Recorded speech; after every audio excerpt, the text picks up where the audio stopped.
Acordei com o som do cortador de grama do meu vizinho. O relógio marcava 7 da manhã. O Sr. Devlin sempre corta a grama aos sábados, às 7 em ponto, mesmo que Newport inteira estivesse comemorando o casamento da filha dele no dia anterior. O homem é como um relógio suíço. Gosto desse tipo de pontualidade. Me faz sentir como se nem tudo no mundo tivesse enlouquecido ainda. Minha casa de hóspedes fica no canto mais distante da propriedade do meu filho Hubert. Um quarto, uma sala de estar minúscula e um banheiro. Esse é o meu reino inteiro. Os amigos do Hubert costumavam ficar aqui, vindo nos fins de semana para apreciar a vista da Bahia. Agora eu moro aqui, e hóspedes não são mais bem-vindos. Há um retrato da minha Marta na parede. 15 anos desde que ela se foi.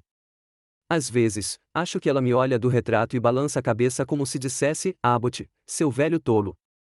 Aonde você chegou? Marta não teria aprovado que eu fosse morar com meu filho. Ela sempre dizia que pais e filhos adultos deveriam viver separados, juntos apenas nos feriados e sem dívidas, ela gostava de dizer. Mas quando o médico disse que minha perna esquerda nunca mais seria a mesma depois daquele acidente no estaleiro, e os netos foram matriculados em escolas particulares caras, tudo mudou. Vender nossa antiga casa na rua eu parecia uma solução sensata. Hubert disse na época: Pai, por que você precisa daquela casa enorme? Você está sozinho, e os meninos precisam de uma boa educação. Venha morar conosco. Temos uma casa de hóspedes. Você se sentirá confortável lá. Na época, soou como preocupação. Levantei-me da cama lentamente, sentindo a dor familiar no joelho. O espelho sobre a pia refletia todos os 76 anos da minha vida, cabelos grisalhos e ralos, rugas profundas e olhos azuis desbotados. Antes eu conseguia levantar o motor do barco sem ajuda. Agora, levo 10 minutos para calçar as meias. Saindo da cabana, atravessei o quintal em direção à casa principal. Meu caminho é sempre o mesmo. Nunca entro pela porta da frente. É uma regra tácita. Meu lugar é a porta dos fundos, como os aposentos dos empregados. Na cozinha, Enid preparava o café da manhã para os meninos. Orson, meu neto mais velho, de 16 anos, olhava fixamente para o celular. Farrell, de 14 anos, fazia o mesmo. Eles nem olharam para cima quando entrei. Bom dia, eu disse, sentando-me na beirada da cadeira, como se tivesse medo de ocupar muito espaço. Murmurou Orson, mantendo os olhos na tela. O faraó nem se deu ao trabalho de resmungar. Enid rapidamente colocou uma tigela de mingau de aveia na minha frente. Sem açúcar, sem manteiga, meia banana. Para a sua saúde, ela disse no primeiro dia em que me mudei. Não discuti, embora tivesse comido ovos com bacon a vida toda e estivesse morrendo de vontade de prová-los novamente. O Hubert já tinha ido embora, perguntei, mesmo sabendo a resposta. Ele saiu para correr, disse Enid, sem nem se virar para mim. Então ele tem uma reunião no clube. Uma reunião no clube. Aos sábados, Hubert joga golfe com pessoas que podem ajudá-lo a progredir na carreira. Meu filho é gerente de nível médio na Bristol Insurance. 15 anos no mesmo lugar e ainda com visão de futuro, como ele diz. Marta chamava essa abordagem de roda, mas nunca disse isso na frente dele. Comi meu mingau de aveia em silêncio, observando meus netos. Antigamente, eu os ensinava a pegar caranguejos na baía e a fazer barcos de casca de árvore. Agora, eles mal notam minha presença. A última vez que Orson me abordou diretamente foi há 3 semanas, quando precisava de $20 para comprar um jogo no celular.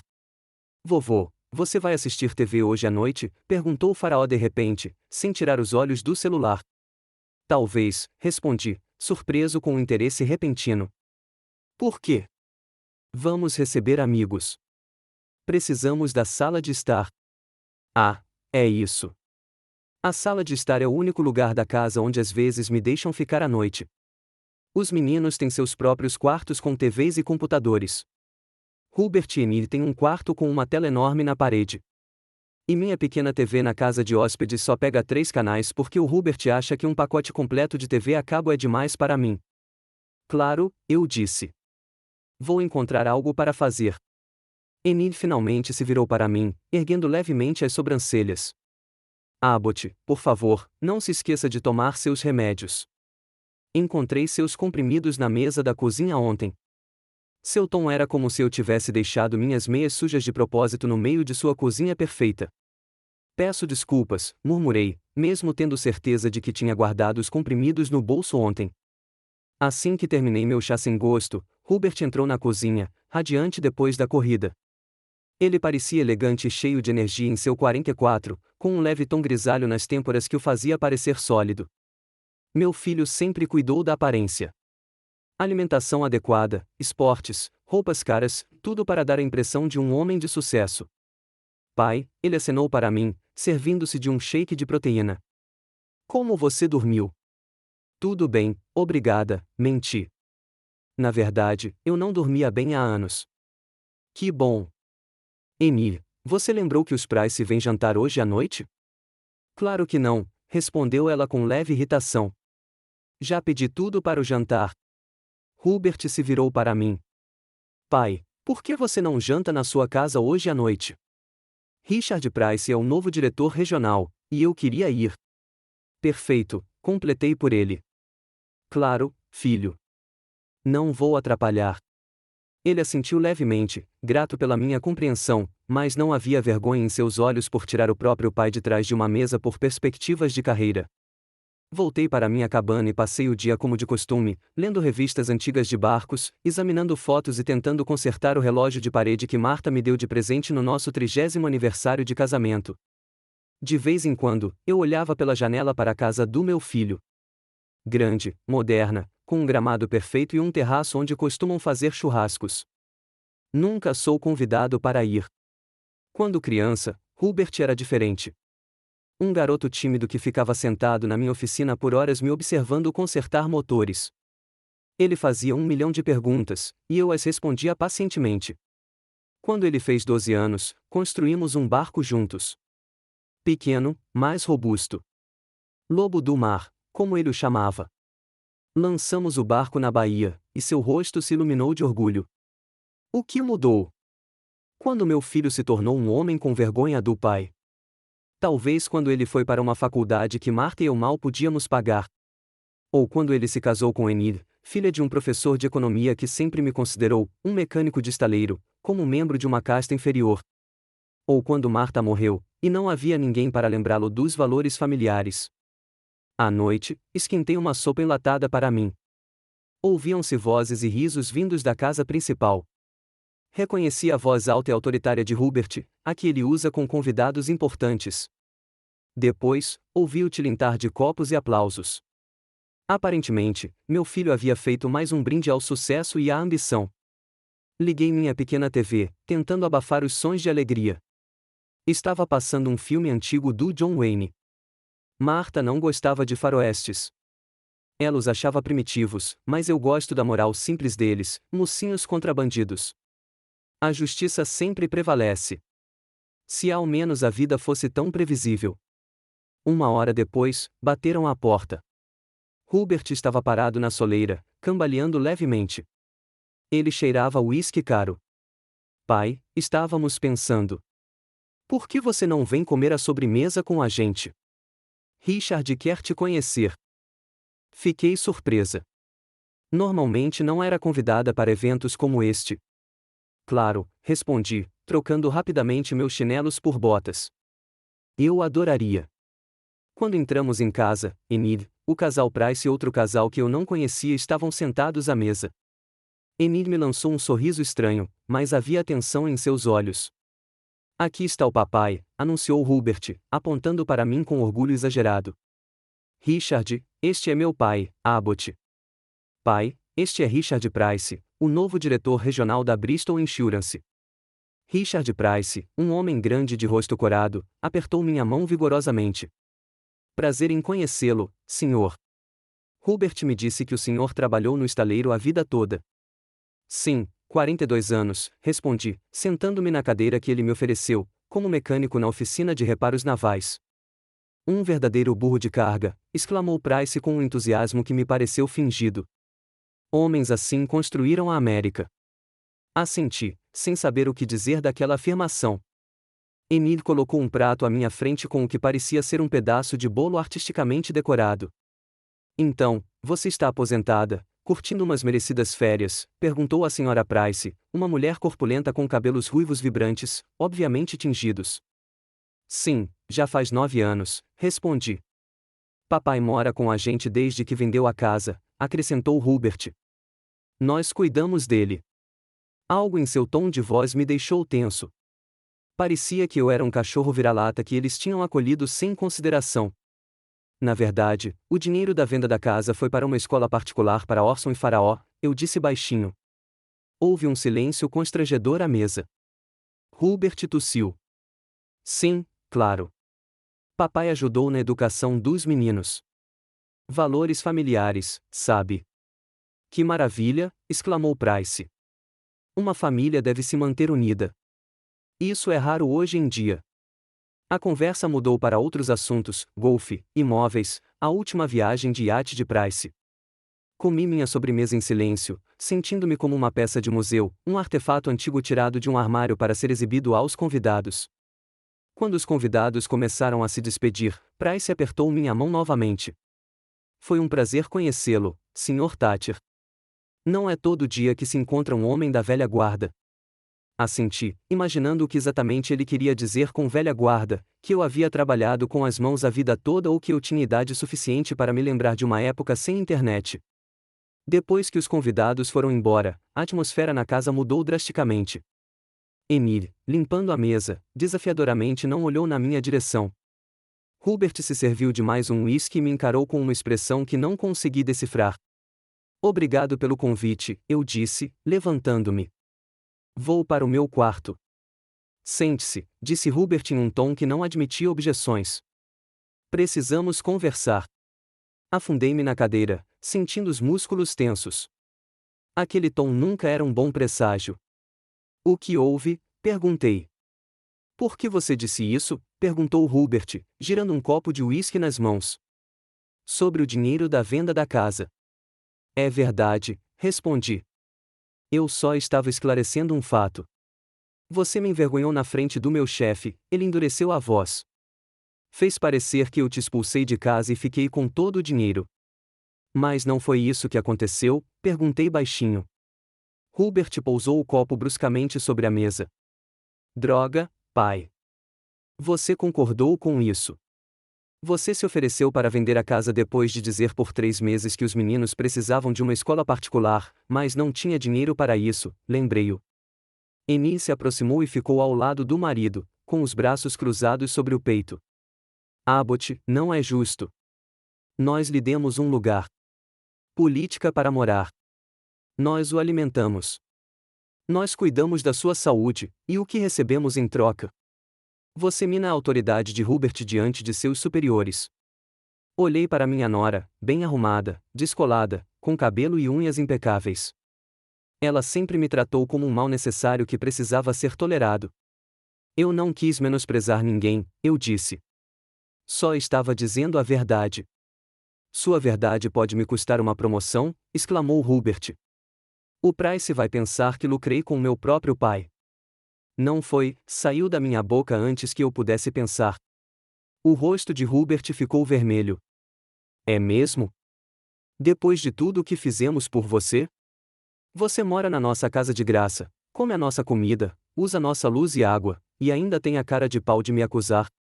Não é de graça, retruquei, sentindo a raiva que eu vinha guardando há anos transbordar.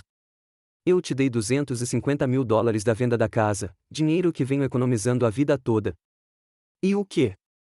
Você acha que isso é o suficiente para durar para sempre?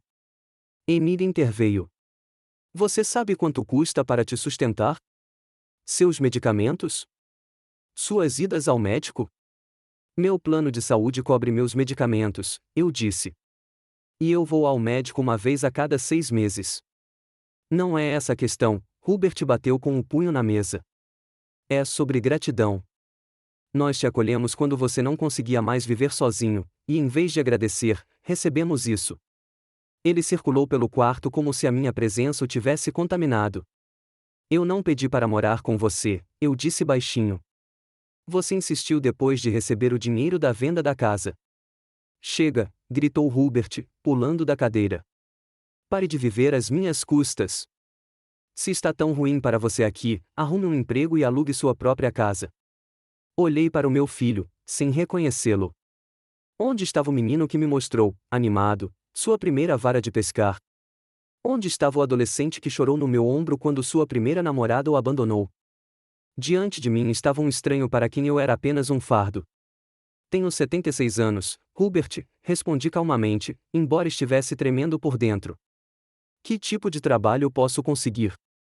Não sei. Um segurança de supermercado ou um treinador de golfe. Tanto faz, ele estava furioso. Só pare de agir como se eu te devesse alguma coisa. Naquele momento, Orson e o faraó apareceram na porta da cozinha, atraídos pela gritaria. O que está acontecendo? Perguntou Orson, curioso. Nada, interrompeu Amy. Vá para o seu quarto. Mas Hubert estava furioso demais para parar. Não, deixe-os ficar.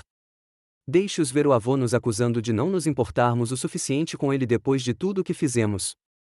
Os meninos me olharam perplexos. Vi em seus olhos um reflexo da raiva do pai. Eles já haviam internalizado a atitude dele em relação a mim. Não estou acusando ninguém, disse eu, levantando-me. Só estava constatando um fato na frente do seu chefe. Sinto muito se isso te magoou. Machucado, Hubert riu amargamente. Você não me machucou, pai. Você me decepcionou. Achei que você entendesse o que é uma família. Acontece que é só uma maneira de você conseguir moradia e comida de graça. Suas palavras me atingiram como um tapa na cara. Depois de todos aqueles anos de trabalho duro, depois de todos os sacrifícios que Marta e eu fizemos por ele, depois de todo o amor que eu lhe dei, ele pensou que eu era um parasita. Estou indo embora, eu disse, indo em direção à porta. Boa noite.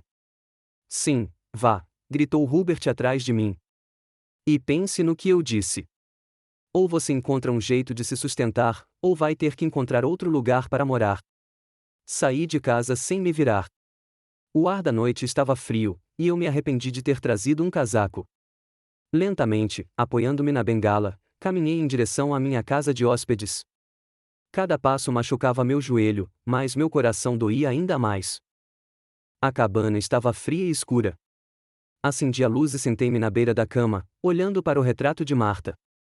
Você tinha razão, velha senhora, pensei. Você não pode viver com crianças. Nunca. Eu não sabia o que fazer em seguida, onde procurar trabalho na minha idade, como alugar um lugar com a minha aposentadoria, para onde ir. Mais de uma coisa eu tinha certeza, não aceitaria mais humilhações. Eu mereço algo melhor. E se meu próprio filho não me respeitar, encontrarei respeito em outro lugar. Peguei um caderno velho e esfarrapado debaixo da cama. Dentro, havia números de telefone de amigos, muitos dos quais provavelmente não estavam mais funcionando. Mas havia um número que eu sabia exatamente de cor, o número de G. Wade, meu velho amigo e dono de uma oficina de conserto de barcos. Amanhã, eu ligaria para ele. Amanhã, eu começaria a procurar uma saída para aquela situação. E hoje à noite, vou me permitir lamentar o filho que pareço ter perdido para sempre. Era uma manhã de neblina. Deitei na cama, olhando para a luz cinzenta que filtrava pelas cortinas, e repassei a conversa que tivera com Hubert ontem. Suas palavras ainda ecoavam em meus ouvidos, pare de viver às minhas custas. Como se eu não fosse o pai dele, mas um mendigo que tivesse aparecido acidentalmente em sua porta.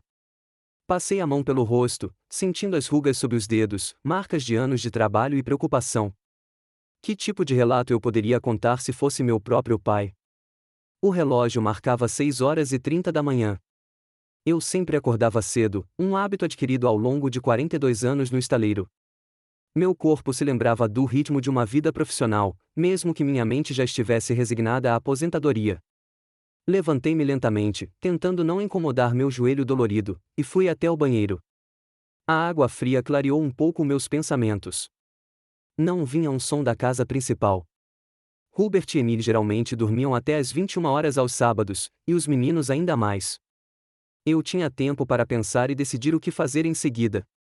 Eu me vesti, tentando escolher algo decente no meu armário escasso, calças azul escuras que estavam começando a desfiar nos joelhos, mas ainda pareciam decentes, a camisa xadrez que Marta tinha me dado um ano antes de morrer, um suéter velho, mas bom. Encontrei o número de telefone do Gar num caderno que guardei por mais de 30 anos. As páginas estavam amareladas, muitas das entradas desbotadas e alguns nomes riscados, seus donos já desaparecidos. Mas o número do Gar ainda era válido. Verifiquei isso no ano passado, quando liguei para parabenizá-lo pelo seu 70º aniversário. Peguei meu celular, um modelo antigo que Hubert tinha me comprado 3 anos antes, e expliquei que assim seria mais fácil para ele me manter em contato. Na verdade, ele só queria saber onde eu estava e se eu estava com algum problema que pudesse atrapalhar sua rotina. G. atendeu após o terceiro bip. Sua voz, rouca por anos fumando, era a mesma de 40 anos atrás, quando trabalhávamos juntos no estaleiro. Aqui é o Wade, disse G. Aqui é Abbott Thatcher. Abbott, o velho lobo do mar. Havia uma alegria genuína em sua voz. Que ventos! Não tenho notícias suas desde o meu aniversário. Desculpe por não ter ligado antes, eu disse, sentindo uma pontada na consciência. Como você está se saindo? Sim, como você pode ver, ou melhor, como você pode ouvir, estou engasgando, mas não vou desistir. Continuo mantendo a oficina, embora eu seja mais um consultor do que um faz-tudo. Minhas costas, sabe, não são mais as mesmas. Entendo, assenti, embora ele não conseguisse perceber.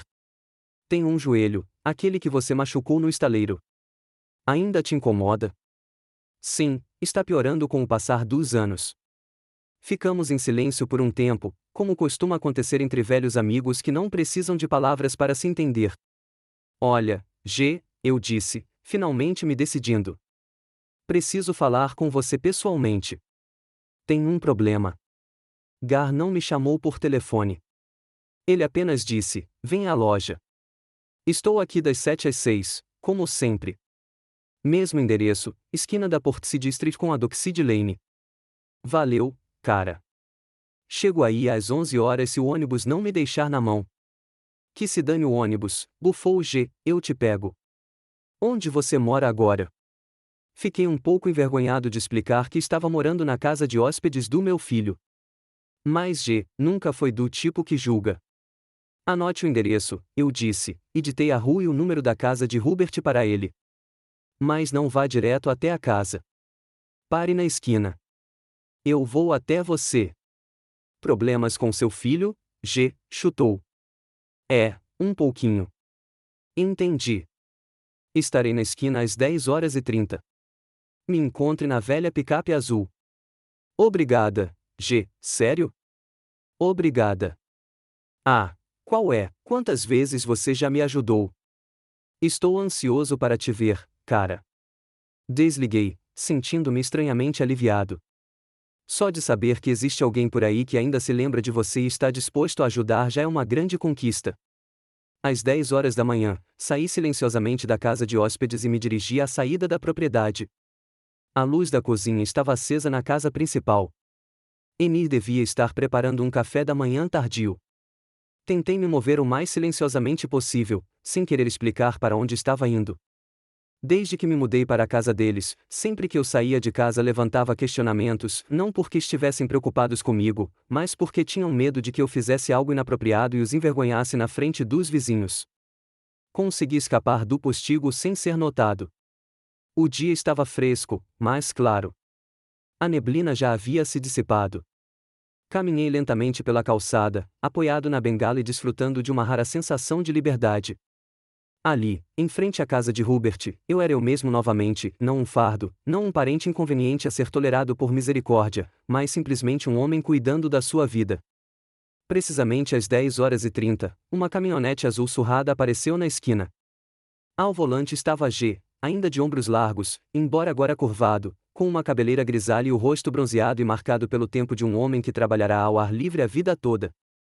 Abbott, ele abriu a porta do passageiro. Entre.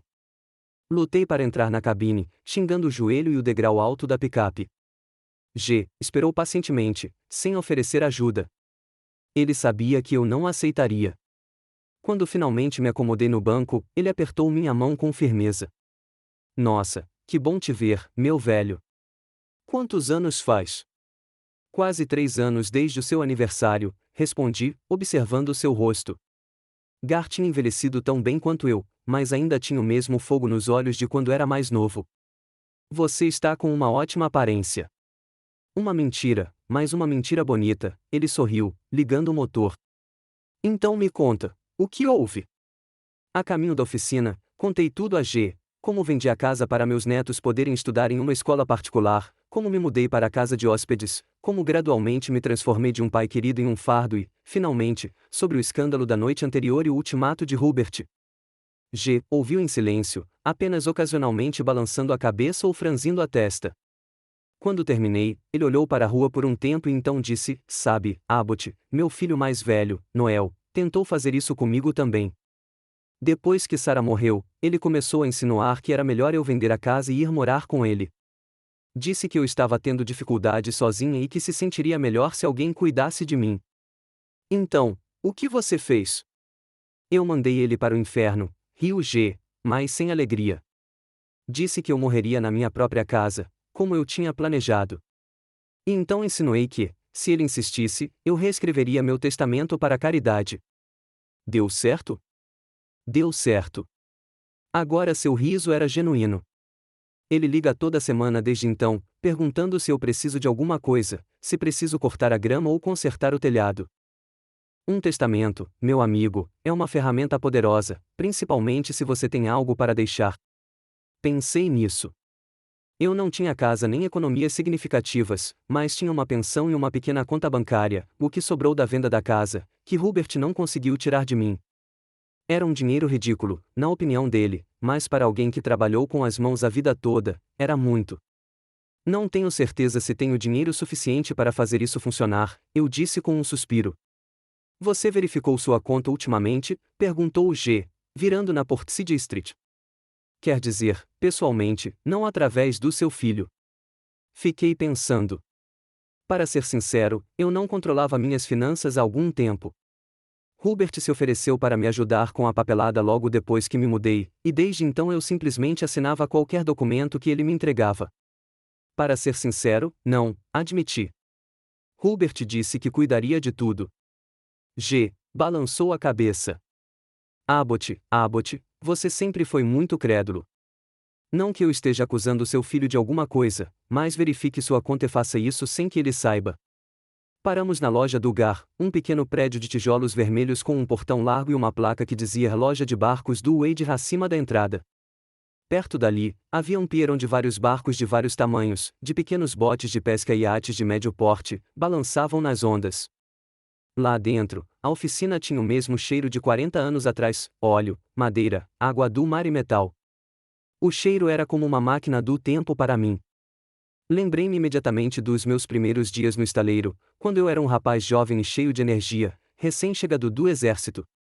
Sente-se, G apontou para uma cadeira velha no canto do pequeno escritório.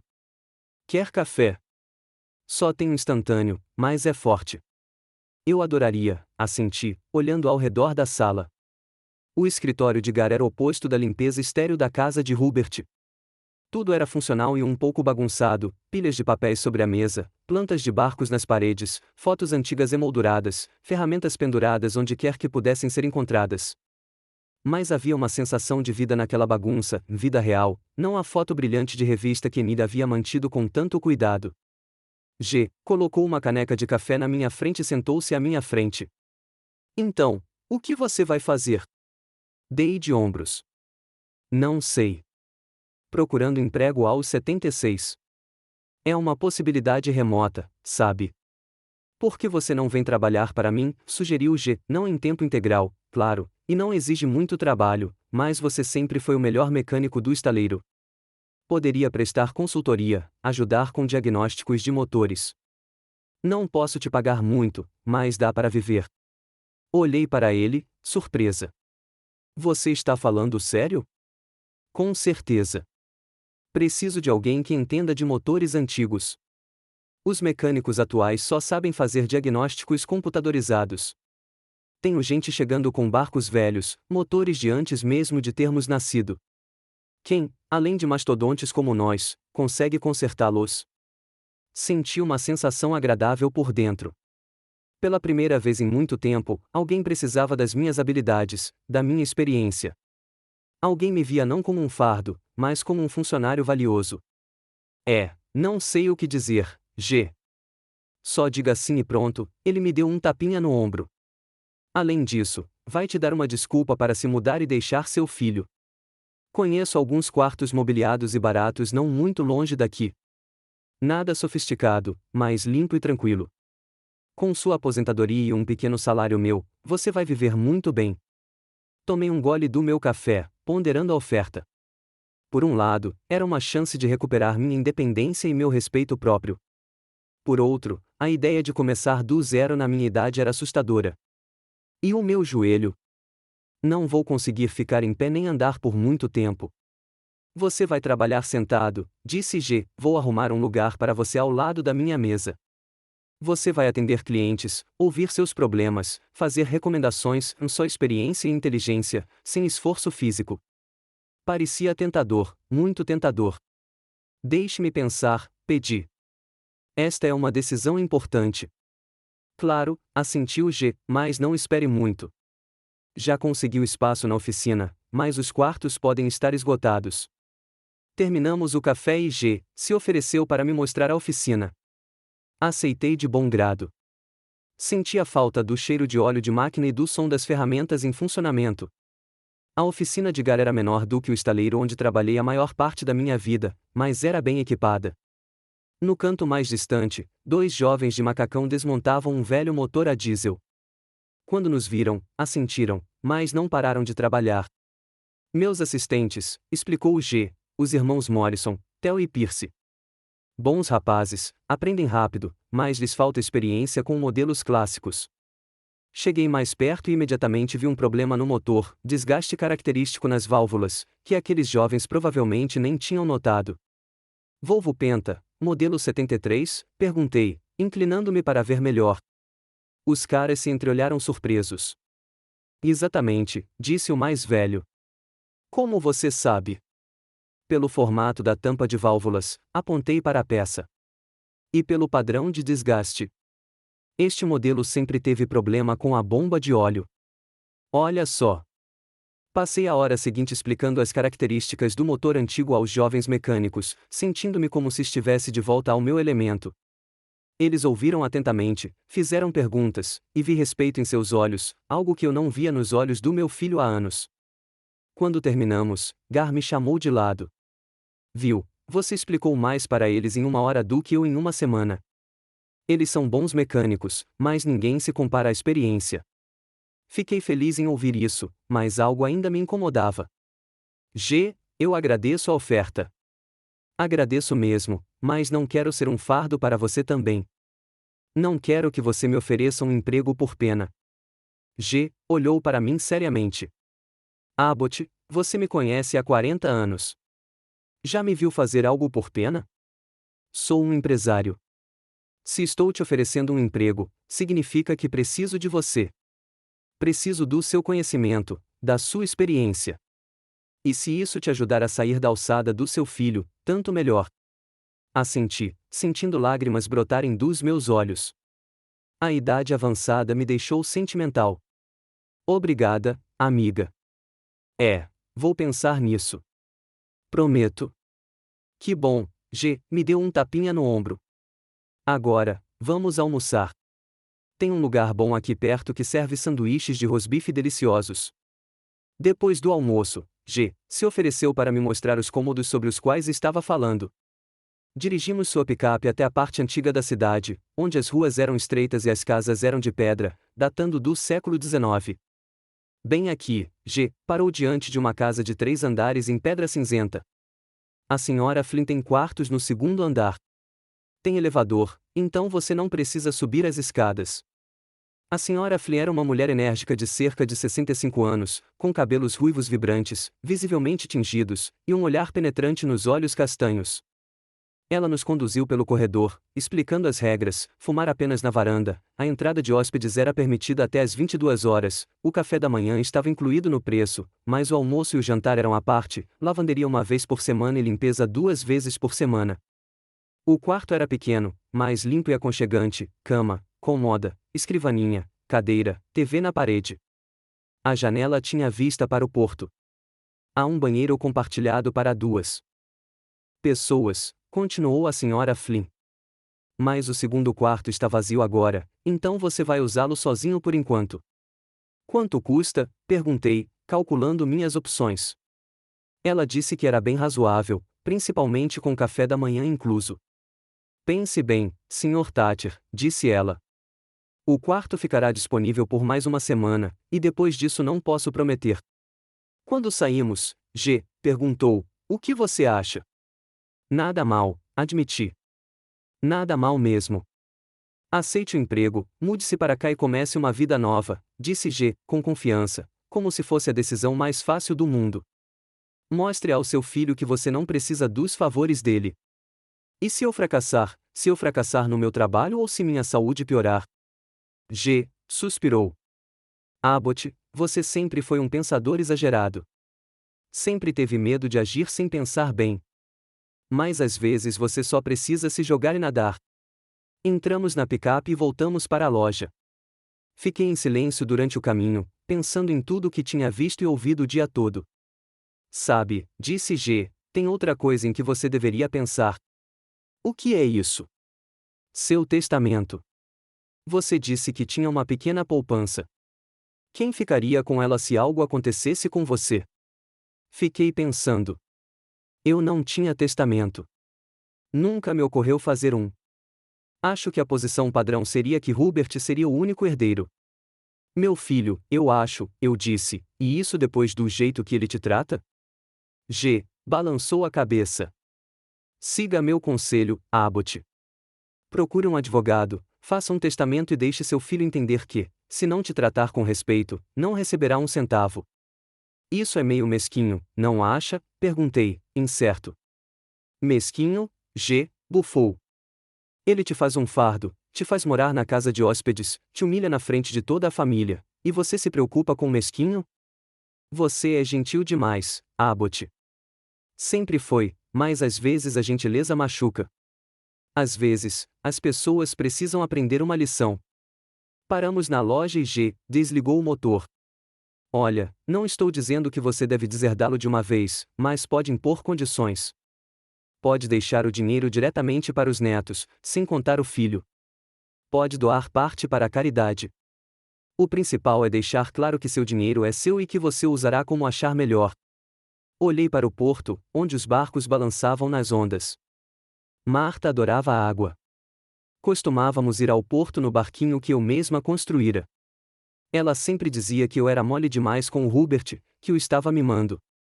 Um dia ele vai achar que o mundo inteiro lhe deve uma, alertou ela.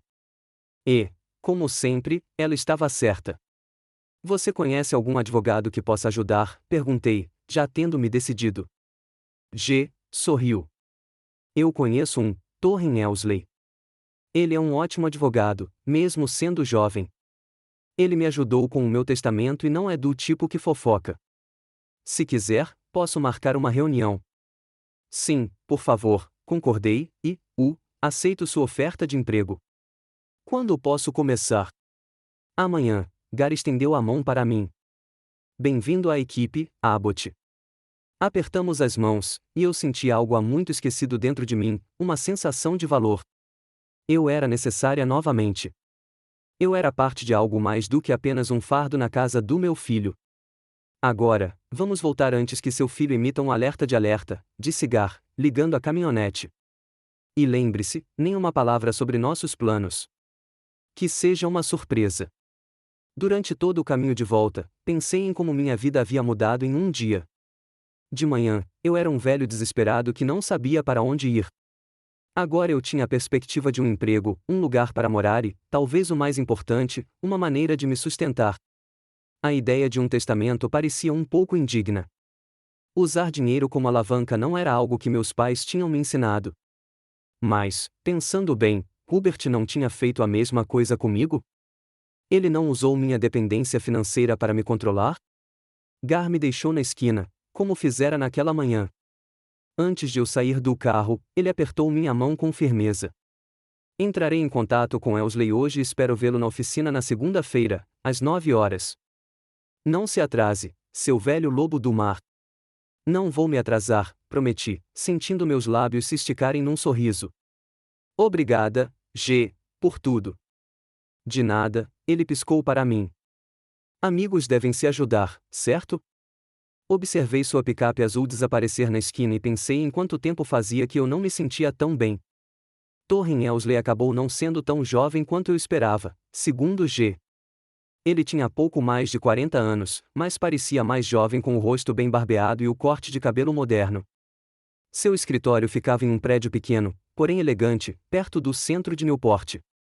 Lá dentro, cheirava a couro e polimento de madeira, o odor de solidez e confiabilidade. Sr. Thatcher, prazer em conhecê-lo, Torren apertou minha mão com firmeza. G. me falou muito sobre o senhor. Nada muito constrangedor, espero, sorri, sentando-me na cadeira em frente à sua mesa. Só coisas boas, garantiu-me o advogado. Ele disse que você era o melhor mecânico que já trabalhou no estaleiro de Newport. Fiquei satisfeito em ouvir isso, embora suspeitasse que G. tivesse exagerado minhas virtudes. Então, Torren cruzou as mãos sobre a mesa. Entendo que você quer fazer um testamento. G. mencionou que você tem uma situação difícil com sua família? Suspirei e comecei a contar minha história novamente, exatamente como havia contado a G. alguns dias antes, sobre como vendi a casa para ajudar meus netos com a educação, como me mudei para a casa do meu filho e como gradualmente passei de pai a um fardo aos seus olhos. Torren ouvia atentamente, às vezes anotando em seu caderno, mas sem interromper. E a gota d'água foi o ultimato dele, completei. Ou eu arrumo um emprego e me mudo, ou... Não consegui repetir as palavras do meu filho. Entendo, Torren assentiu. É uma situação difícil, e eu me solidarizo com você. Agora, conte-me sobre seu patrimônio. O que exatamente você quer incluir no seu testamento? Tirei um envelope do bolso do casaco. Aqui está meu extrato bancário.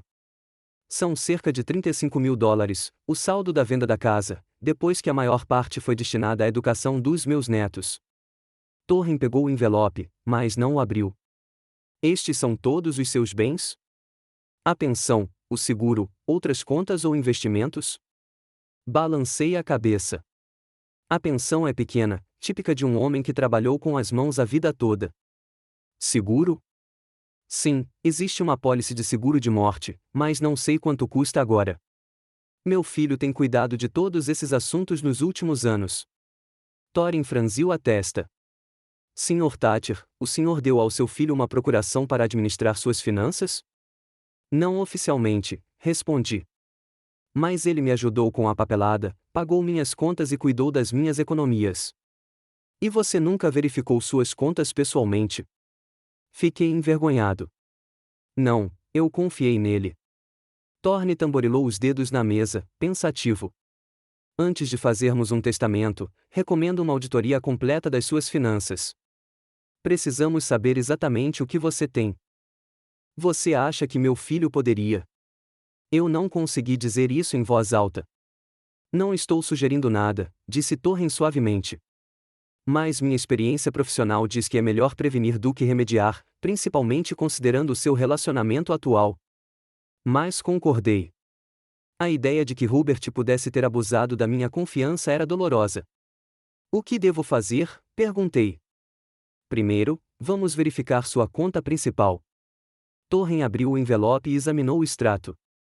É uma conta corrente no First National Bank de Newport? Sim, assenti. Guardei dinheiro lá por 40 anos. Ótimo, ele anotou. Você tem alguma outra conta? Talvez uma poupança ou uma conta de investimento? Fiquei pensando. Marta e eu tínhamos uma conta poupança para pagar a faculdade do Hubert. Mas eu achava que esse dinheiro já tinha acabado há muito tempo. Vamos verificar. Torren pegou o telefone. Com a sua permissão, vou ligar para o banco agora mesmo. Você precisará responder a algumas perguntas para confirmar sua identidade. Assenti e ele discou o número. Após uma breve conversa com a telefonista, Torren me entregou o telefone. Respondi às perguntas padrão: data de nascimento, nome de solteira da minha mãe e os últimos 4 dígitos do meu número do seguro social. Obrigado, Sr. Thatcher, disse o caixa do banco. Agora posso fornecer as informações da sua conta ao seu advogado, conforme solicitado. Torren pegou o telefone e começou a tomar notas. Suas sobrancelhas se ergueram gradualmente. Quando terminou de falar, olhou para mim com surpresa. Sr. Thatcher, o senhor não tem uma, mas 3 contas neste banco.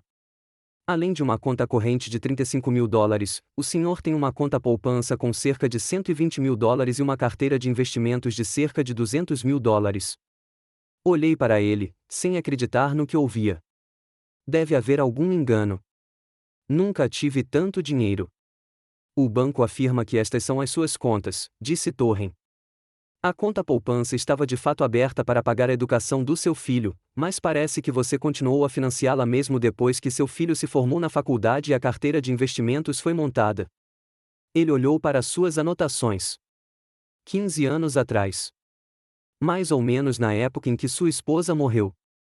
De repente, lembrei-me do seguro da Marta. Ela insistiu no seguro de vida pouco antes de ser diagnosticada com câncer. Recebi o pagamento, mas fiquei tão devastada com a morte dela que nem me lembro o que fiz com o dinheiro. Você parece ter investido com muita sabedoria, comentou Torren. Essa carteira mais que dobrou em 15 anos. Fiquei perplexo. Mais de $350.000. Era uma quantia enorme para um homem que passará a vida contando cada dólar. E meu filho sabe dessas contas? Perguntei baixinho. Torren balançou a cabeça. O banco não pode fornecer essas informações, mas, considerando que você mesmo não sabia sobre elas, provavelmente não. Ou ele sabe, mas não lhe contou. Tentei entender essa informação. Se Hubert não sabia sobre o dinheiro, então sua atitude em relação a mim se baseava numa crença sincera, embora cruel, de que eu era um fardo financeiro. Se ele sabia e estava escondendo, era muito pior. O que mais precisamos verificar? Perguntei, ainda tentando recobrar o juízo. Sua apólice de seguro, imóveis, pertences pessoais que possam ser valiosos, listou Torren. Mas primeiro, vamos lidar com essas contas. Sugiro que transfiramos a gestão da carteira de investimentos para você, talvez alteremos os direitos de acesso às suas contas. Sim, claro, concordei. O que preciso fazer? Podemos ir ao banco agora mesmo, se você tiver tempo, sugeriu Torren. Eu te ajudo com todas as formalidades. 3 horas depois, saí do banco uma pessoa completamente diferente. Não só porque agora estava ciente da minha condição, mas também porque havia retomado o controle da minha vida. Eu havia mudado minhas senhas, revogado todas as procurações que Hubert havia obtido para administrar minhas contas e até conseguido um novo cartão de débito que seria enviado para o endereço do escritório de Torren. Voltamos ao escritório do advogado e finalmente consegui me concentrar no objetivo principal da visita, fazer um testamento. Então Torren abriu uma folha de papel em branco na minha frente. Como você quer que seu patrimônio seja disposto? Respirei fundo. Pensei muito nisso. Hubert e Mir não deveriam receber um centavo. Eles já levaram o suficiente. Entendo, Torren assentiu. E seus netos, Orson e Faraó? Fiquei pensando. Eles ainda são jovens.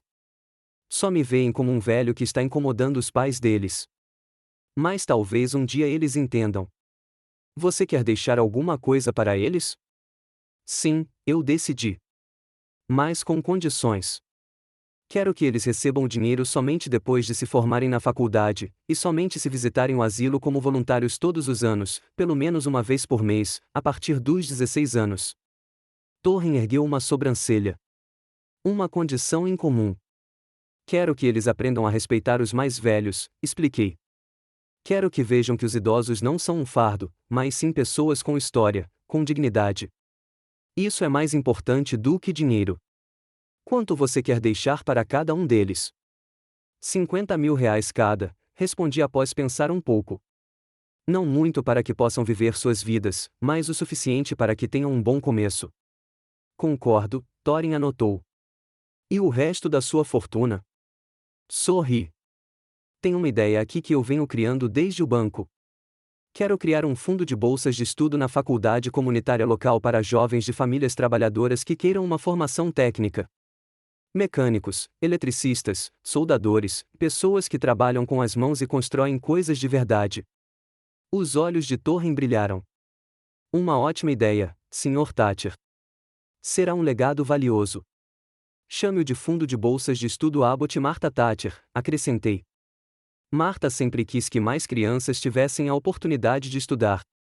Será feito. Thorin anotou meus desejos. Mais alguma coisa? Talvez alguns itens pessoais que você gostaria de passar para alguém? Fiquei pensando. Minhas ferramentas. Gostaria que fossem para o Wade ou para a oficina dele, se ele estiver fora. As fotos e os pertences pessoais da Marta para os netos quando forem mais velhos e talvez se interessarem por suas raízes. E o seu filho? Tem certeza de que não quer deixar ao menos algo simbólico para ele? Perguntou Thorin, cautelosamente. Balancei a cabeça. Não, se eu deixar $1 sequer para ele, ele vai dar um jeito de contestar o testamento, alegando que eu estava incapacitado ou influenciado. Eu conheço meu filho bem o suficiente. Nesse caso, precisamos garantir que o testamento não possa ser contestado, disse Thorin, sério. Sugiro incluir uma cláusula explicando sua decisão de excluir seu filho, e pode ser útil fazer um exame médico independente para confirmar sua capacidade.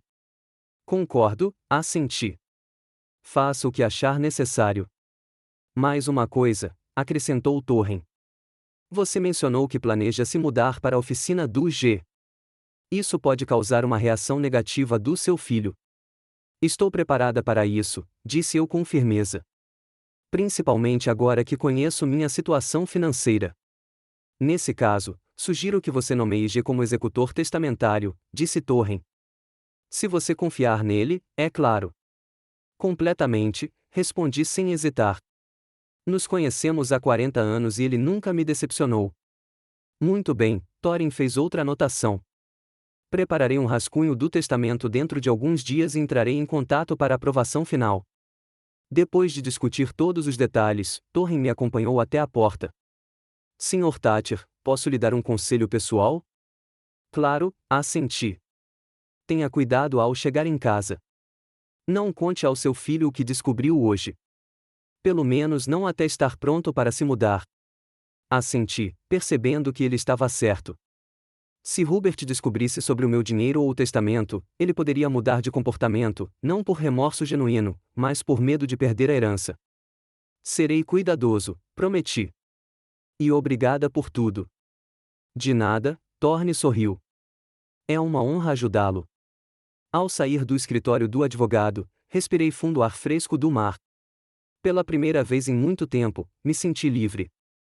Eu tinha um emprego. Eu tinha dinheiro. E eu tinha um plano. Eu não era mais um velho indefeso, dependente da benevolência do meu filho. Decidi não ir direto para casa, mas dar uma volta pela orla. O dia estava claro, com uma brisa leve vinda da baía. Iates balançavam nas ondas. Gaivotas circulavam sobre a água, implorando por migalhas aos turistas. Encontrei um banco vazio e sentei-me, olhando para a água. Não muito longe dali ficava o estaleiro onde trabalhei a maior parte da minha vida. Lembro-me de ir para lá quando era jovem, recém-saído do exército, com nada além de 2 braços fortes e um desejo de trabalhar. Lembro-me de ter conhecido Marta lá, que era secretária no escritório. Como nos casamos, compramos uma casa pequena, tivemos Hubert. Como economizamos cada centavo para que nosso filho pudesse estudar e viver uma vida melhor do que a nossa. E lá estava eu, sentada, todos esses anos depois, sentindo-me uma estranha na vida do meu próprio filho. Algo tinha dado errado, mas eu não conseguia dizer exatamente quando ou como. Talvez Marta e eu o tivéssemos mimado demais. Talvez estivéssemos fazendo demais por ele, não o deixando aprender o valor do trabalho e do dinheiro. Tirei do bolso uma fotografia antiga que sempre carregava comigo. Ela mostrava Hubert, um menino de 10 anos, sentado comigo no barco que construímos juntos. Seu sorriso era tão genuíno, seus olhos brilhavam de orgulho. Para onde aquele menino tinha ido? Quando ele se transformou em um homem para quem status e dinheiro se tornaram mais importantes do que a família. Talvez meu Novo Testamento realmente lhe ensinasse uma lição, mas eu não tinha ilusões. Hubert provavelmente ficaria furioso, não arrependido, ao descobrir que havia sido deserdado. Ele não perceberia que não se tratava de dinheiro. Tratava-se de respeito. Tratava-se de como ele tratava o pai. Suspirei e guardei a foto de volta no bolso. O sol estava começando a se pôr em direção ao crepúsculo, e era hora de voltar. Eu não queria que Hubert começasse a me perguntar onde eu tinha estado o dia todo. No caminho para casa, comprei uma garrafa de uísque em uma lojinha. Não era barato, mas também não era muito caro. Até então, eu não estava pronto para mostrar que tinha dinheiro. Mas esta noite, eu queria celebrar minha recém-descoberta liberdade, ainda que sozinho, na minha pequena casa de hóspedes. Esperei até que as luzes se apagassem na casa principal e me servi de um copo de uísque. Levantando em direção ao retrato de Marta, disse baixinho: a nós, minha velha, e ao futuro que podemos criar, mesmo na nossa idade. Pareceu-me que Marta sorria na foto. Ela sempre dizia que nunca é tarde para recomeçar, e ela estava certa, como sempre. Tomei um gole de uísque, sentindo o calor percorrer meu corpo. Amanhã, vou ao banco verificar minha carteira de investimentos. Depois de amanhã, dou uma olhada no quarto que Gar ofereceu e, na segunda-feira, começo meu novo emprego. Aos 65 anos, pensei que a vida tinha acabado. Aos 70, tinha certeza de que não tinha mais nada pelo que viver. Mas, aos 76, de repente percebi que ainda podia decidir meu próprio destino. Ainda podia dizer não ao desrespeito e sim a novas oportunidades. E era uma sensação maravilhosa, uma sensação que valia a pena celebrar com mais um gole de um bom uísque. Já fazia uma semana que eu assinara o testamento no cartório de Torre em Elsley. Durante todo esse tempo, eu vivia uma vida dupla. De dia, trabalhava na oficina de G, saboreando a oportunidade de me sentir útil novamente. À noite, voltava para a casa de hóspedes e fingia que nada havia mudado. Hubert mal tinha falado comigo desde a nossa briga, o que me agradou bastante. Enid tinha sido enfaticamente educada, mas fria. Os meninos, como sempre, não me deram atenção. Eu estava quase terminando os preparativos para a mudança. O quarto que G me mostrou era ainda melhor do que eu esperava. A senhora Flynn concordou em alugá-lo para mim a partir da segunda-feira seguinte. Arrumei a maior parte das minhas coisas às escondidas, não que fossem muitas, e escondi as malas debaixo da cama. Só faltava juntar as últimas coisinhas e informar minha família da minha decisão. Na quinta-feira de manhã, tomei café da manhã na casa principal e fui até a oficina do G. O dia passou em meio a gentilezas, enquanto eu aconselhava os jovens mecânicos sobre o conserto de um antigo motor Chrysler Crown. Foi bom ver o respeito nos olhos dos jovens enquanto eu explicava os detalhes do ajuste do carburador. Ao voltar para casa por volta das 18 horas, imediatamente percebi que algo estava errado. O carro de Hubert estava na garagem, embora ele geralmente ainda estivesse no trabalho naquele horário. Havia luzes acesas nas janelas da sala de estar, e eu podia ver as silhuetas de várias pessoas gesticulando vigorosamente. Caminhei silenciosamente pelo jardim até minha casa, na esperança de não ver meu filho. Mas assim que abri a porta, ouvi sua voz: papai, você está aí. Virei-me. Hubert caminhava rapidamente pelo gramado em minha direção, com o rosto em uma mistura de alívio e ansiedade. Onde você estava? Tentamos te ligar o dia todo. Desliguei meu telefone, respondi calmamente. Estava ocupado.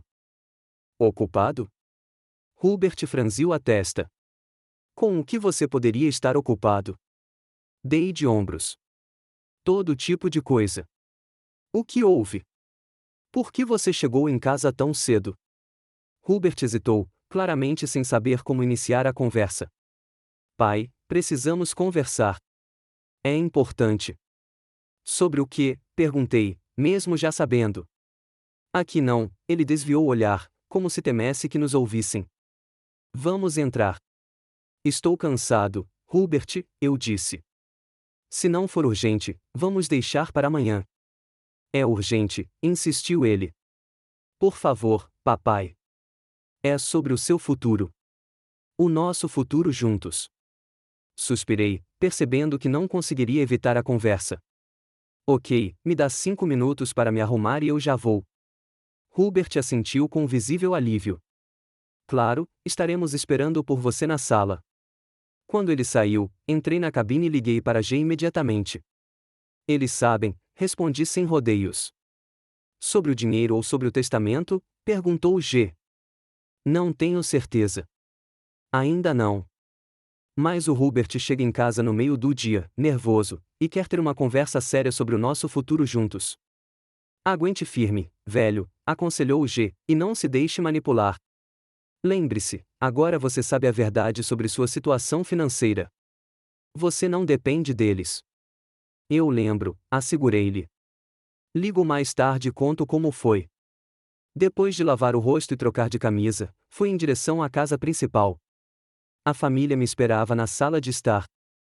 Hubert andava nervosamente de um canto a outro. Emília estava sentada no sofá com uma expressão tensa, e os meninos, em suas cadeiras, observavam com curiosidade. Sente-se, pai. Hubert apontou para a cadeira na cabeceira da sala, o assento que ele normalmente ocupava. Sentei-me, sentindo os olhares de todos em mim. Era estranho ser o centro das atenções em uma família que normalmente mal notava a minha presença. Então, comecei, sobre o que você queria conversar? Hubert e Emile trocaram olhares como se estivessem decidindo quem começaria. Por fim, Hubert tossiu. Pai, recebi uma ligação da Louise Bennet esta manhã. Não me lembrei do nome imediatamente. A secretária de Thorne Elsley, explicou Hubert. Ela disse que você tinha feito um novo testamento recentemente. Ah, é isso. O vazamento tinha vindo do escritório do advogado. Fiz uma anotação mental para contar a Thorne. Ele não ficaria feliz em saber que seu funcionário estava divulgando informações confidenciais. E daí? Perguntei calmamente. Hubert pareceu atordoado com meu tom indiferente. E daí? Pai, você fez um novo testamento e não nos contou. Eu deveria ter feito isso, arqueei uma sobrancelha. Não é da minha conta. Claro que sim. Mas. Hubert hesitou. Somos uma família. Decisões como essa geralmente são discutidas. Como conversamos sobre a venda da minha casa? Perguntei. Ou sobre a transferência de dinheiro para a educação dos meninos, ou sobre a minha mudança para a casa de hóspedes? Hubert corou. São coisas diferentes. Estávamos agindo no seu interesse naquela época. E agora estou atuando por conta própria, retruquei. O que há de tão chocante nisso? Emir decidiu intervir, percebendo que a conversa não estava indo conforme o planejado. Abbott, não se trata do testamento. É o fato de que nos disseram que você excluiu Hubert, seu único filho. Olhei para ela. E quem te contou isso? Louise Bennet. Fiquei pensando como ela sabia dos detalhes do meu testamento. Ela não disse isso, admitiu Hubert. Mas ela insinuou que você se encontrou com a faculdade comunitária e discutiu a criação de algum tipo de fundação. É verdade? Emile perguntou, você vai deixar todo o seu dinheiro para a faculdade em vez de deixar para sua própria família? Percebi que ela estava falando sobre todo o dinheiro, embora antes tivesse fingido que eu era praticamente um mendigo. Que dinheiro? Perguntei inocentemente. Você sempre disse que eu dependia de você, que mal tinha dinheiro para comprar meus remédios. Hubert e Emile se entreolharam novamente. Era óbvio que eles não sabiam o quanto eu estava ciente da minha situação financeira. Pai, Hubert decidiu mudar de tática. Sabemos que você tem economias, e isso é ótimo. Você mereceu uma velhice confortável. Só estamos surpresos que você tenha decidido não deixar isso para sua família. Por que eu deveria? Perguntei sem rodeios. Nos últimos anos, você me tratou como um fardo, como um hóspede indesejado em sua casa. Você mesmo disse recentemente que eu deveria parar de viver às suas custas e arrumar um emprego. Por que está tão interessado nas minhas economias agora? Minhas palavras atingiram o alvo. Hubert pareceu como se eu tivesse lhe dado um soco na cara. Eu não era eu mesmo quando disse aquelas coisas, murmurou. Não foi minha intenção. O que você quis dizer? Insisti. Porque me pareceu que você foi muito claro. Emile tentou salvar a situação. Abbott, todas as famílias brigam às vezes. Dizem coisas que não querem dizer. Mas, no fim das contas, ainda somos uma família. Sangue não vira água por causa de uma briga. Não se trata de uma briga, objetei. Trata-se de anos de negligência, da maneira como você me tratou depois que Marta morreu, da maneira como você me fez sentir como um figurante na sua vida perfeita. Houve um silêncio pesado. Até os meninos, que normalmente não demonstravam interesse em conversas familiares, pareciam envergonhados. Nós não percebemos que você se sentia assim, disse Hubert por fim. Mas podemos consertar isso, pai. Nos dê uma chance. Olhei para o meu filho, um homem bem-sucedido e confiante que agora parecia perdido e vulnerável. Uma parte de mim queria perdoá-lo, acreditar que ele estava realmente arrependido. Mas a outra parte se lembrava de toda a humilhação, de todos os olhares frios, de todos os comentários desdenhosos ao longo dos anos. Vou me mudar, eu disse calmamente. Encontrei um quarto perto da oficina do G, onde vou trabalhar como consultor. O quê? Hubert pareceu atordoado. Você não pode ir embora. Esta é a sua casa. Não, Hubert. Esta é a sua casa. Minha casa ficava na rua El, mas nós a vendemos, lembra? Podemos comprar uma casa nova para você, exclamou Hubert. Ou podemos reformar o quarto de hóspedes no primeiro andar, um banheiro privativo, uma pequena cozinha, o que você quiser. Balancei a cabeça. Não se trata de conveniência. Trata-se de respeito. Trata-se de se sentir necessário, não um fardo. Mas precisamos de você, exclamou Enid com repentina emoção. Os meninos precisam de um avô. Hubert precisa de um pai. Não é mesmo? Olhei para os netos, que pareciam preferir estar em qualquer outro lugar, menos ali. Não notei muita necessidade de mim nos últimos anos. Hubert se ajoelhou ao lado da minha cadeira, um gesto que de outra forma poderia ter sido tocante. Pai, por favor. Sei que não temos sido a família perfeita, mas podemos mudar. Eu posso mudar. Só me dê uma chance. Olhei para ele, tentando ver a sinceridade em seus olhos, mas tudo o que vi foi medo. Medo de perder uma herança que ele agora sabia ser significativa. Depois de uma semana de telefonemas, visitas surpresa e tentativas desajeitadas de me subornar com atenção, mudei-me para o quarto que havia alugado da Sra. Flynn. Hubert tentou me convencer a desistir até o último minuto, primeiro se oferecendo para reformar a casa de hóspedes, depois insistindo para que eu me mudasse para a casa principal e, quando percebeu que eu não mudaria de ideia, ofereceu-se para me comprar um apartamento separado, mais perto da casa deles. Permaneci inflexível. Na segunda-feira de manhã, coloquei os últimos pertences na mala velha que Marta e eu tínhamos comprado para nossa viagem de casamento, chamei um táxi e fui embora enquanto Hubert estava no trabalho. Deixei um bilhete na mesa da cozinha, obrigada pela hospitalidade. Ligo para você quando estiver instalado, pai. O quarto da Sra. Flynn era ainda mais aconchegante do que eu me lembrava. Era pequeno, mas iluminado, com uma janela com vista para o porto, onde barcos de pesca e iates balançavam nas ondas. Desfiz as malas, pendurei o retrato de Marta na parede e me senti estranhamente aliviada. Pela primeira vez em muito tempo, eu era dono do meu próprio destino, não um fardo, nem um parente indesejado, mas um homem que tomava suas próprias decisões. Trabalhar na oficina do Gar não só me trouxe uma renda extra, mas também satisfação. Os jovens mecânicos reconheceram rapidamente minha experiência e frequentemente me procuravam para me aconselhar. Os clientes, especialmente os proprietários de barcos mais velhos, preferiam discutir problemas de motor comigo em vez de com aqueles jovens que só sabem conectar computadores. Gar brincava dizendo que eu tinha me tornado sua arma secreta. Hubert ligava todos os dias, às vezes várias vezes. No início, suas ligações eram cheias de repreensões e acusações. Como eu poderia ir embora sem me despedir? Como eu poderia deixá-los? Por que eu não confiava neles o suficiente para escolher viver com uma mulher estranha? Respondi calmamente, repetindo que precisava de espaço e tempo para me recompor. Gradualmente, o tom de suas ligações mudou de acusações para súplicas. Ele me implorou para voltar, prometeu que as coisas seriam diferentes, que me tratariam com o respeito que eu merecia. 2 semanas depois de me mudar, Hubert apareceu na oficina do G. Eu estava terminando de aconselhar um cliente sobre um barulho estranho de batida no motor do seu barco quando vi meu filho parado na entrada. Ele não estava usando seu terno habitual, mas sim jeans e um suéter, uma roupa que eu não o via usar há anos. Pai, disse ele, vindo em minha direção. Posso falar com você a sós? Assenti e o levei para um pequeno escritório nos fundos da oficina. Quando G nos viu, ergueu uma sobrancelha significativamente, mas não disse nada. Como vai? Perguntou Hubert quando nos sentamos. A Sra. Flynn está te tratando bem? Você tem tudo o que precisa? Estou bem, respondi. A senhora Flynn é uma anfitriã maravilhosa, e o quarto é ainda melhor do que eu esperava.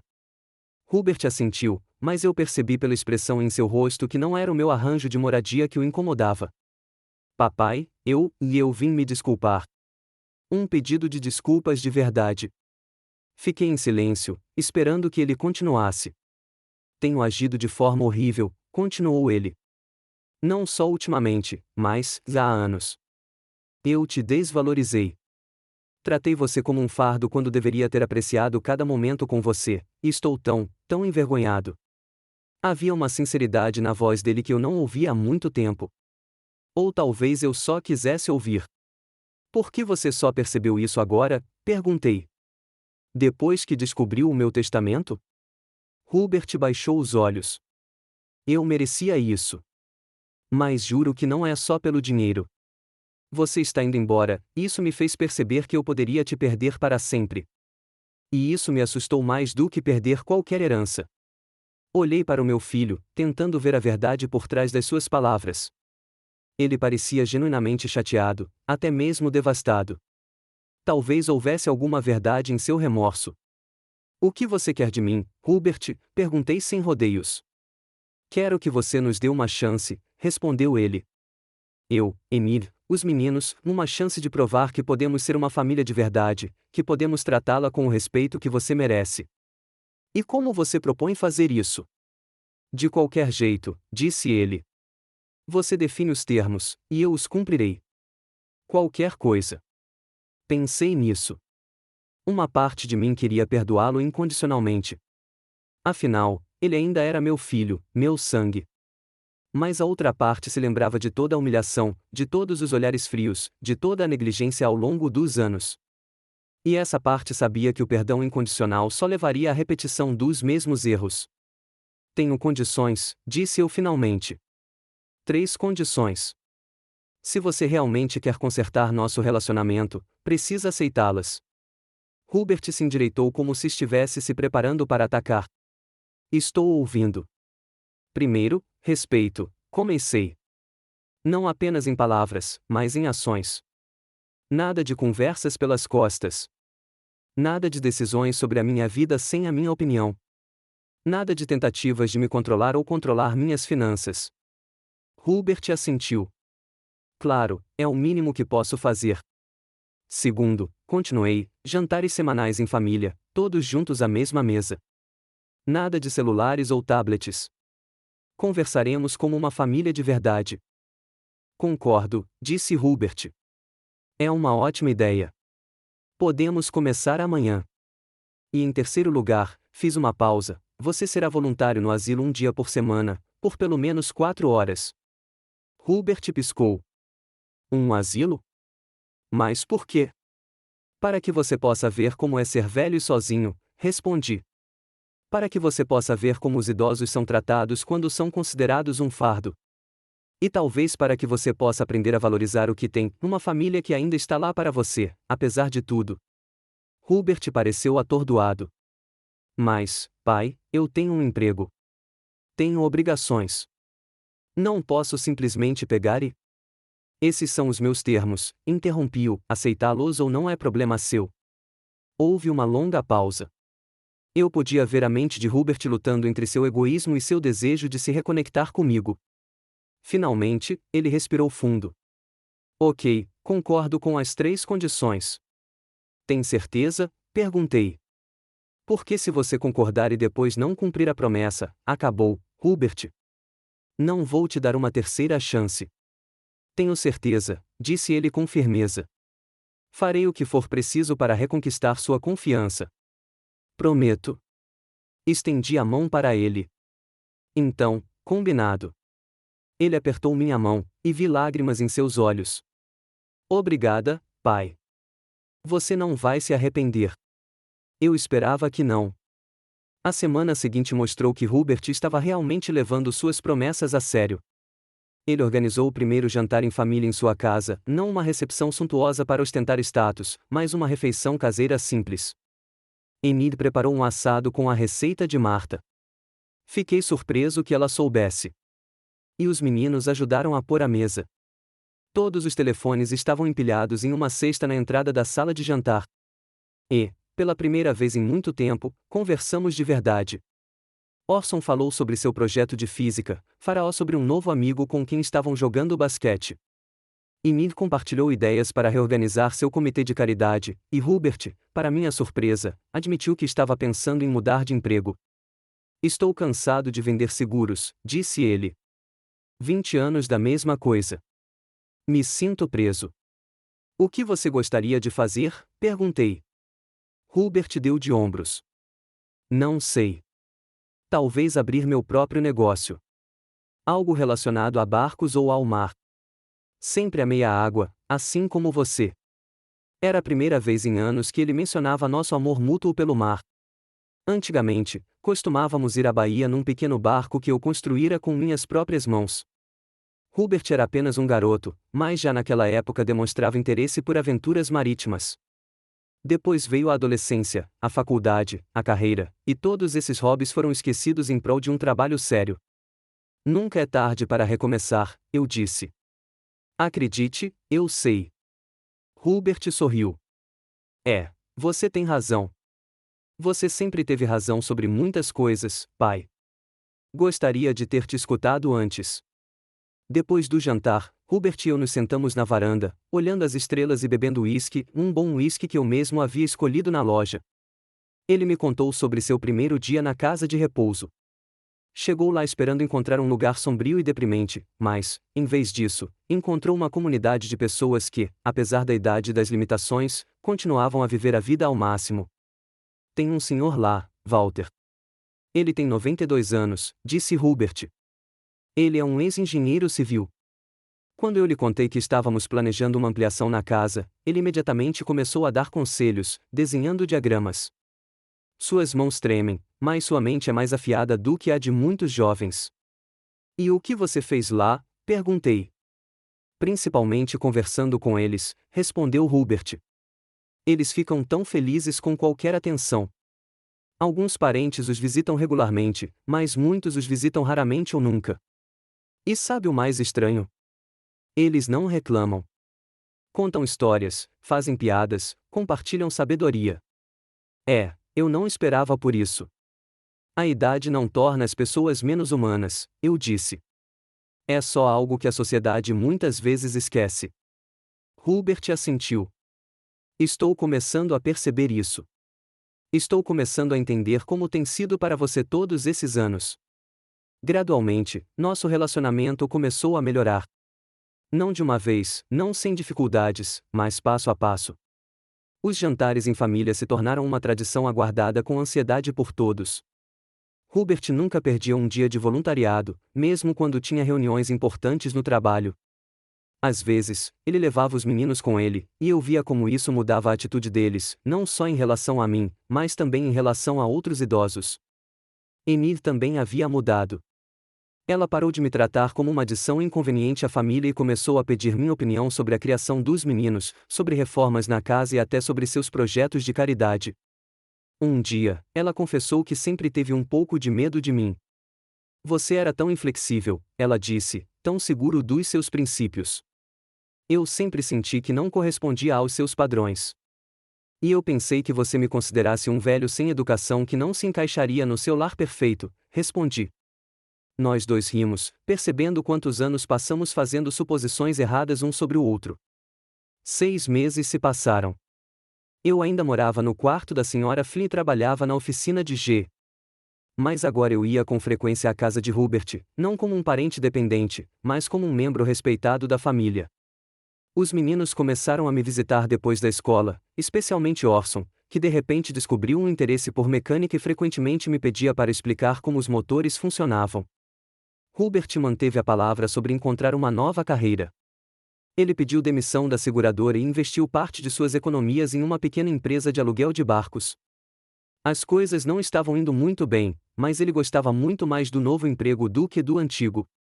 Pela primeira vez em anos, estou ansioso por segunda-feira, disse-me ele um dia, numa noite chuvosa no início do outono. Estávamos sentados em seu escritório. Os meninos já dormiam.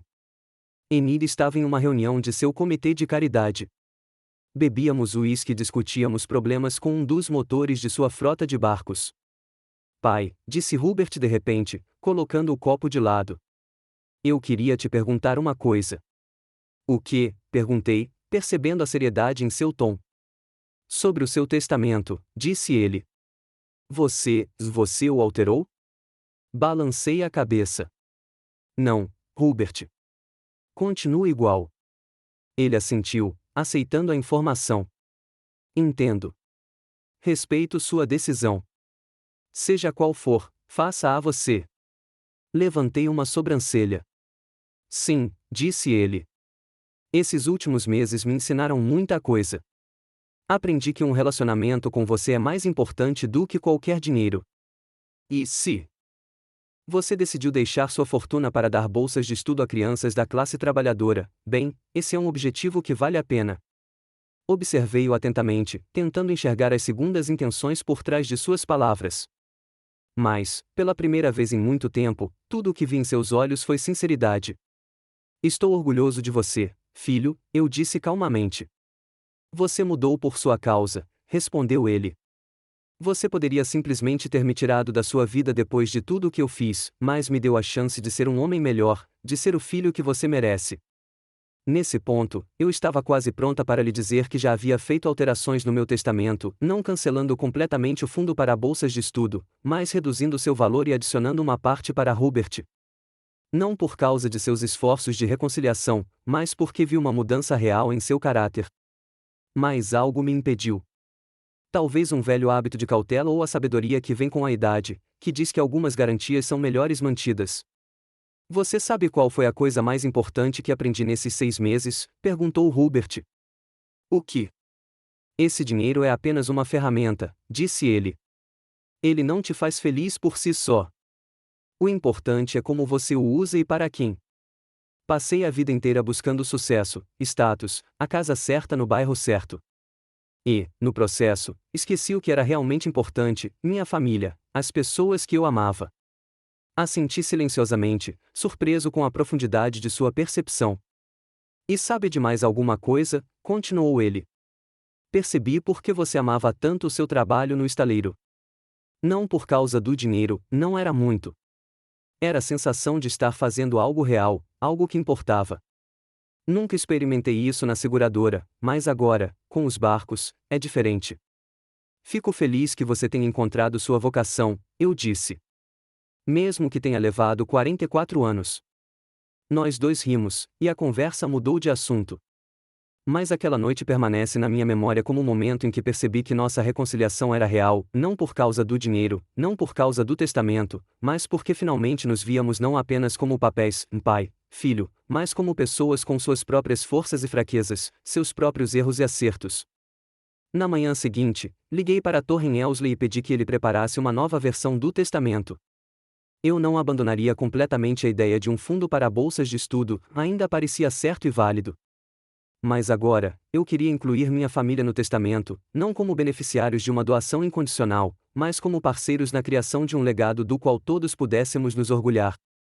Quando terminei minha conversa com Thorin, senti uma estranha paz. A vida havia fechado o ciclo. Eu já havia dado tudo o que tinha ao meu filho sem hesitar nem exigir nada em troca, simplesmente porque o amava. Então, quando esse amor foi rejeitado, decidi me proteger da única maneira que me restava, por meio de um testamento. E agora que nosso relacionamento estava reatado, eu poderia novamente dar a ele um pouco do que eu tinha, não cegamente, mas com a sabedoria que só vem com a experiência. Marta ficaria feliz, pensei, olhando para o seu retrato. Ela sempre dissera que o amor verdadeiro deveria ser incondicional e prático ao mesmo tempo, amar com todo o coração, mas sem perder a cabeça. Perdoar, mas não esquecer as lições. Dar, mas também ser capaz de estabelecer limites. Olhei pela janela para o porto, onde barcos balançavam à luz da manhã. Entre eles estava o pequeno iate de Hubert com o orgulhoso nome New Beginnings a bordo. Simbólico, pensei. Era de fato um novo começo para nós dois, não perfeito, não isento de concessões, mas real, e talvez mais sólido do que o anterior, porque agora era construído não sobre ilusões e expectativas, mas sobre compreensão e respeito mútuo. A velhice, decidi, não era tão ruim se você a encarasse com sabedoria. E uma família, com todas as suas complexidades e contradições, ainda é uma família. Às vezes, é preciso uma crise para nos lembrar de tudo isso. Às vezes, é preciso quase perder algo para realmente começar a apreciá-lo. Liguei para o G para avisar que chegaria um pouco atrasado ao trabalho. O Hubert tinha me convidado para um teste em seu novo barco, e eu não pude recusar. Afinal, o mar sempre foi nossa paixão em comum. E talvez na água, longe da agitação e das distrações, pudéssemos continuar a construir aquela ponte de entendimento que havíamos começado a construir 6 meses antes. A vida continuou, não perfeita, não isenta de problemas e desafios, mas definitivamente valia a pena ser vivida. Principalmente se houver pessoas ao redor que, apesar de todos os seus defeitos, ainda tentam ser melhores. O que mais um pai pode pedir aos seus filhos? E o que mais ele pode oferecer a eles além do seu amor?